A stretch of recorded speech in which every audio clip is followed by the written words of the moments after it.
एक दिन की बात है, किसी नदी के किनारे एक बहुत बड़ा पेड़ था। उस पर एक बंदर रहता था। उस पेड़ पे बड़े मीठे फल लगते थे। बंदर उन्हें भरपेट खाता और मौज उड़ाता। वह अकेले ही मजे में दिन भर घुरा रहता था। एक दिन एक मगर उस नदी में से पेड़ के नीचे आया। बंदर के पूछने पर मगर ने बताया कि वह वहाँ खाने की तलाश में आया है। इस पर बंदर ने पेड़ से तोड़कर बहुत से मीठे फल मगर को खाने के लिए दिए। इस तरह बंदर और मगर में दोस्ती हो गई। अब मगर हर रोज वहाँ आता और दोनों मिलकर खूब फल खाते। बंदर भी एक दोस्ती पाकर बहुत खुश था।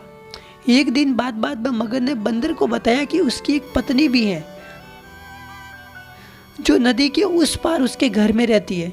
तब बंदर ने उस दिन बहुत से मीठे फल मगर को उसकी पत्नी के लिए साथ ले जाने के लिए दिए।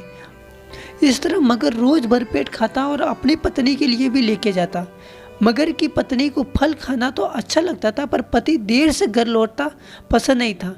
एक दिन मगर की पत्नी ने मगर से कहा कि अगर वो बंदर रोज रोज इतने मीठे फल खाता है तो उसका कलेजा कितना मीठा होगा, मैं उसका कलेजा खाऊंगी।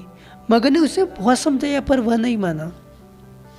मगर के बहाने बंदर को अपनी पीठ पर बैठाकर अपने घर लाने लगा। नदी के बीच में बंदर को अपनी पत्नी के कलेजे वाली बात बता दी। इस पर बंदर ने कहा कि वो तो अपना कलेजा पेड़ पर ही छोड़ आया है, वो उसे हिफाजत से पेड़ पर रखता है, इसलिए उन्हें वापस जाकर कलेजा लाना पड़ेगा। मगर बंदर को वापस पेड़ के पास ले गया।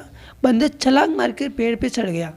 उसने हंस के कहा कि जाओ मूर्ख राजा, घर जाओ, अपनी पत्नी से कहना कि तुम दुनिया के सबसे बड़े मूर्ख हो।